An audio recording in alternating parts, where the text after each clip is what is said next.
and I'm going to be talking to you about a very ancient and old tradition amongst Christians, which has been forgotten, and which is essentially defending the faith.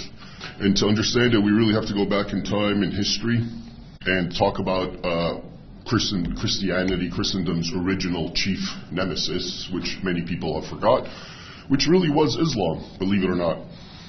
And I know this sounds hard, and I'm going to try to give you the receipts, as they say. I know this sounds difficult to believe for many people because you've been told the exact opposite for most of your life, depending on your age, probably.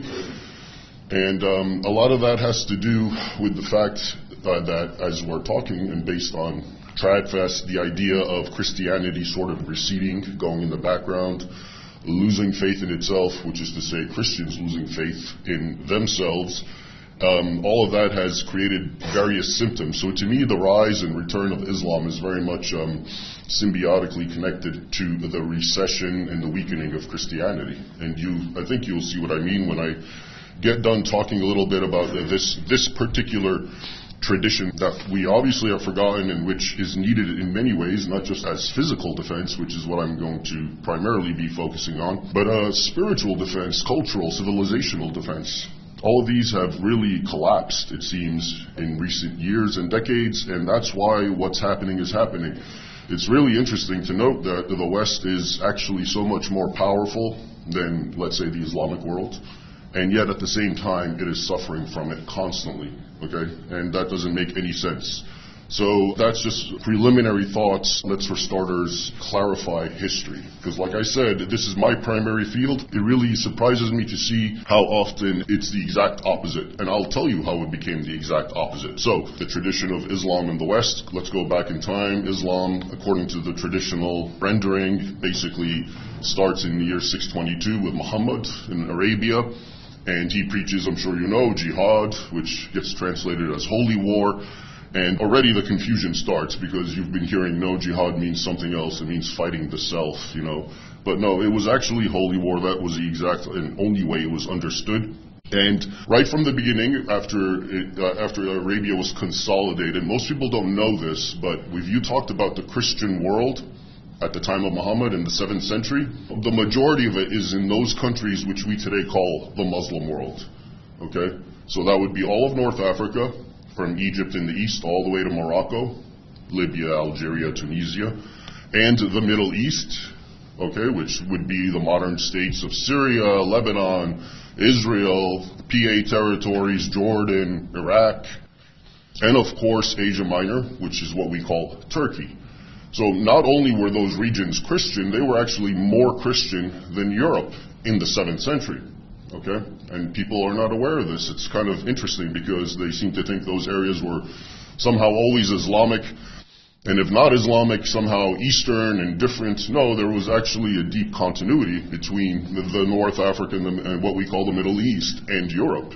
Okay? The Mediterranean was known as a Roman lake at that time. And Egypt, for example, for almost 1,000 years was Hellenistic, with Greek being the primary language. When you talk about a lot of the church fathers who are Greek, a great majority of them are actually from Egypt and from Syria, of course, Asia Minor. St. Augustine, who's apparently the father of Western theology, was really a Berber from Tunisia. So keep that in mind. That's what the world looked like. That's what the Christian world looked like in the 7th century. And keep it in mind also because there's a lesson there that something that was so profoundly Christian could become what it is today, the heart of the Islamic world. So how did that happen? Well, it happened through violence, conquest. So from the year of Muhammad's death in 632 to 732, which is the year of the Battle of Tours in Poitiers in the middle of France, that whole region got conquered, that ancient Christian region, as well as Spain. Okay, Spain, of course, another older Christian territory. And so at that point you have Islam in all that area, conquering in France now. And then you get various emanations of this. So this is the first wave, but then other waves come and other peoples become Muslims. So the originals are the Arabs, and then later on you get the Turks, and they become the new standard bearers, basically, of the jihad. And if you really look at the text the way I have, including in the original sources and languages, this was really seen as a jihad. Today, historians who talk about these battles and wars. They'll talk about Arabs and Turks and Mongols, Tatars, Berbers, Moors, but they don't really tell you the overarching glue that propelled all these people, which was they saw themselves first and foremost as Muslims, and they thought this was their holy duty, which it was in Islam. A jihad, bringing Islam and Islamic control all around the world. So that happens, and that goes on, and then the rise of the Turks come, and then you get all of Asia Minor gets conquered. Okay, so now we're talking literally 3/4 of what was once the Christian world is now conquered and absorbed. Europe, the West, really became what it known as the West because it was the westernmost appendage of all that Christian world that was conquered. And it really became a final bastion of Christianity. It had to fight to the death. Otherwise, it would have been snuffed out and conquered just like the rest.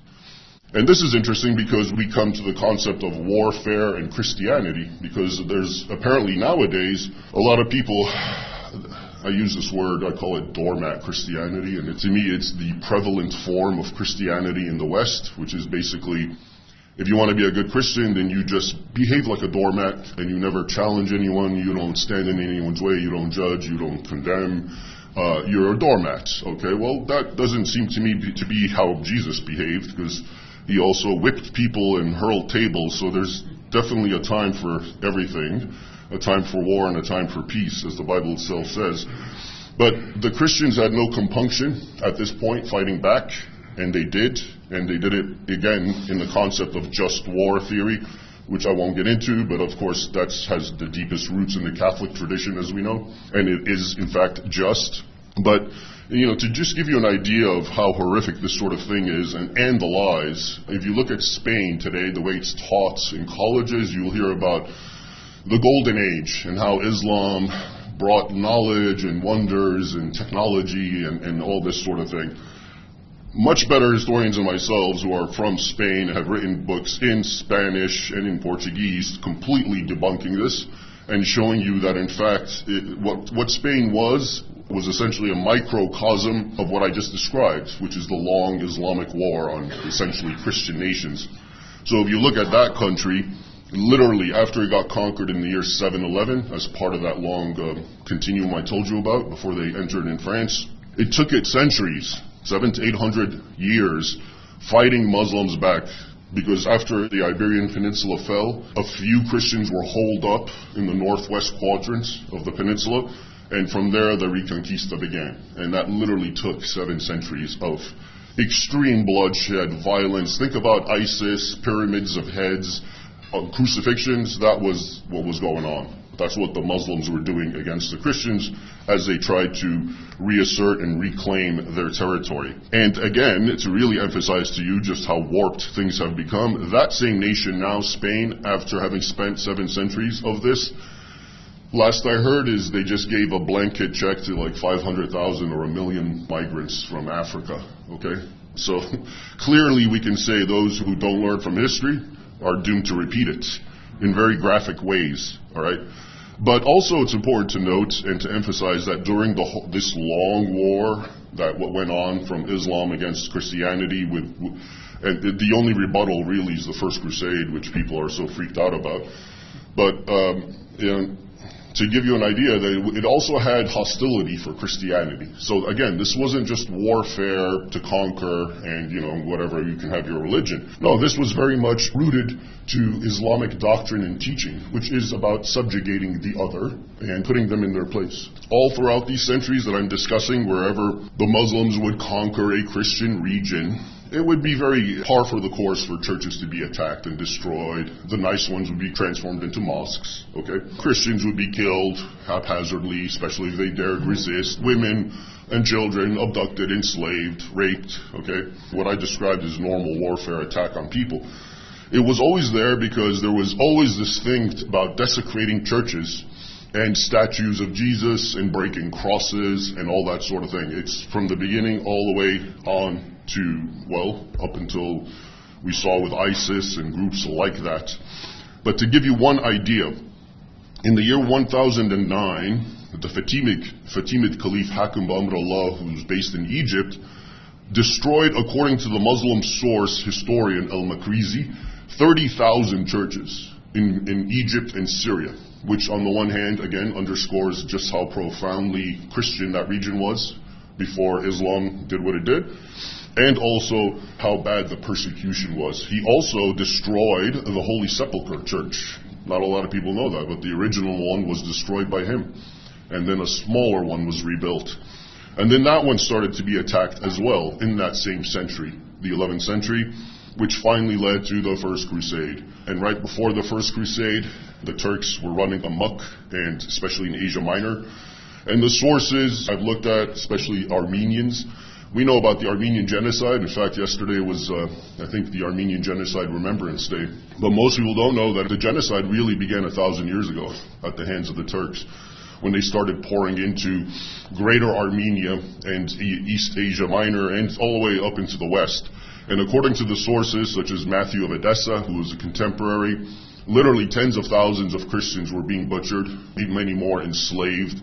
One city, Ani, I think it was the capital at the time, was known as the city of 1,001 churches. Each church was systematically desecrated and destroyed, and a lot of them, most of them actually burned to the ground. So the point is that it's not just, this is an ancient foe who isn't just attacking for property or for material reasons, it's for idealistic religious reasons as well. Okay, the Quran, for all the talk that there's, some sort of connection or brotherly love that can occur between Muslims and Christians, it flat out says, it denies the Trinity. It flat out says that they who believe Jesus is the Son of God are infidels, kuffar, and if you are that, well, according to Islam, you should either be killed or subjugated or forced into Islam. That is exactly what it says. You can see Quran 9:5. Quran 9:29 says to fight Christians, people of the book, Jews as well, until they pay tribute and feel themselves subdued and oppressed as second-class citizens. And there's a whole long tradition of all that sort of thing. So the point is, the war was ongoing non-stop. It had all sorts of different manifestations. The Mediterranean islands were, of course, all conquered in this early stage. Earlier historians, such as Henry Pirenne, French historian, Pirenne, he wrote Charlemagne and Muhammad. And his thesis was very interesting because he basically traced and said the Dark Ages was a complete product of Islam, which makes absolute sense. Because what I just told you, this mass sundering of Christendom in half by swallowing up the southern half, south of the Mediterranean, created a massive trauma basically for Europe, which was now like the little brother, the little Christian left on its own, okay, which had just recently been a few centuries earlier conquered by barbarians who had by this time of course been Christian. So that's according to his thesis, which was very popular but has also been suppressed later, in later years. That is what caused the Dark Ages. So interesting that Islam had created the Dark Ages. But then it's hard to even stop because I'm giving you just randomly different episodes of violence by Muslims. But there was also the slave trade. And this was one of the more famous because we have good documentation is Barbary. Barbary would be North Africa, Algeria, these nations. They were Muslims and they thrived exclusively on enslaving Christians, Europeans. And they went everywhere, as far as Iceland. So no one was too distant or too remote for them to get to. They went to Iceland and came back with hundreds of slaves, we know at least one time. Also in Ireland and other different regions. And we also know for a fact that in the 16th century they had 1.25 million slaves from Europe. Okay, we don't hear about that for some reason when we hear about slavery, which is a little odd. And then, of course, I've left the best for last, because you all know it, the Ottomans and the Balkans. So I won't wax too much on that, but that would be probably the most ferocious, the longest lived, because the rise of the Ottomans is, early 1400s, late 1300s actually, with Usman. It goes on, and the wars and the annexation, the fall of Constantinople in 1453, of course. That's the most iconic moment of this massive jihad, but of course there's all sorts of other battles. Croatia, of course, knows its role, holding the line as well, being at this crack fault with the Ottomans on one side, and all these wars which go on, incidentally, speaking of the Ottomans, their high point is in the year 1683. So I already told you, the fall of Constantinople, 1453. So this is now well over 200 years later, and now they're surrounding Vienna. Okay, that's how far they've gone. So imagine all these areas I'm telling you about the map. All of North Africa, all of the Middle East, Asia Minor, all of which were Christian. Spain conquered, into France, and then now they're in Vienna. Okay, so I've actually put together a map, and if you look at it, and I colored the areas that were attacked, it's almost all of Europe was attacked. Rome was attacked in 846 by Saracen pirates from North Africa. Okay, so no one really escaped. It was always seen as ideological. Just to really emphasize it, even the United States of America's very first war as a nation, after it had gained independence from Britain, was with Muslims, acting the same way and saying the same things. I'm talking about the Barbary Wars. Again, the same fellows that were enslaving Europeans almost in the late 1700s after independence. They started attacking American vessels and sailors, enslaving them, torturing them, doing horrific things to them. And then finally, we have a very telling letter, which I enjoy quoting at length, by Thomas Jefferson, the United States' third president, and author of the Declaration of Independence, the paragon of enlightenment. So he and John Adams met with one of Barbary's ambassadors, a Muslim man by the name of Abdullah. And then Jefferson wrote in a letter to Congress what came of their parley, what came of their meeting. Jefferson, of course, is trying to recover the enslaved Americans and also put an end to hostilities. Okay, so Jefferson writes to Congress the following, quote, "We took the liberty to make some inquiries concerning the grounds of their, Barbary's, pretensions to make war upon nations who had done them no injury. And we observed that we considered all mankind as our friends, who had done us no wrong, nor had given us any provocation." So basically Jefferson just said, let's be friends. We're open to working with you. There's no need for this hostility. Now look at what the ambassador told him. He continues, Jefferson, quote, "The ambassador answered us that it was founded on the laws of their prophets, that it was written in their Quran, that all nations who should not have acknowledged their authority were sinners, that it was their right and duty to make war upon them wherever they could be found, and to make slaves of all they could take as prisoners, and that every Muslim who should be slain in battle was sure to go to paradise." And this is in a letter we have March 28, 1786. Now, isn't that remarkable? That sounds like ISIS. It sounds like a radical Muslims, the ones that don't represent Islam, right? And yet here this guy is saying exactly what they said. And I could tell you also all the earlier attacks that I mentioned all throughout Europe and in the Middle East and North Africa were again justified by this same rationale. That our Quran, our Prophet command us to do this, you're the enemy, and this is how it has to be, okay? And now really to underscore the role of the tradition of fighting, Islam, that was amongst the West, and how it was a life or death kind of thing. And speaking of American presidents, I just gave you Jefferson. Now let me give you Theodore Roosevelt, Teddy Roosevelt, who was the 26th president of the United States, and a very well and accomplished historian himself. He died around 1919. But look at what he wrote. Quote, "Christianity was saved in Europe solely because the peoples of Europe fought. If the peoples of Europe in the 7th and 8th centuries, and on up to and including the 17th century, so for 1,000 years, had not possessed a military equality with, and gradually a growing superiority over the Mohammedans who invaded Europe, Europe would at this moment be Mohammedan, and the Christian religion would be exterminated. Wherever the Mohammedans have had complete sway, wherever the Christians have been unable to resist them by the sword, Christianity has ultimately disappeared." That's a very accurate way to put it. Of course, you won't find presidents talking this way anymore, because they're politically correct. But that, in a nutshell, is really the story of Islam and the West, that it basically grew as a hostile movement, really in contradistinction to Christian principles, one can argue. That its warfare always was underscored by religious hostility, and it was expressed itself in the ways that I told you, including destruction of churches, subjugation of Christians, mockery of their icons and symbols and that sort of thing. And it went on in perpetuity, okay? And it was only because, it's ironic to me because what we call the colonial era, if you talk now, I don't know about here, but in the United States, if you talk about Muslims have grievances, the whole world has grievances because of the colonial era, because of what Europeans did, because they entered into Africa, Asia, and they killed everyone, and they were horrible, and so forth.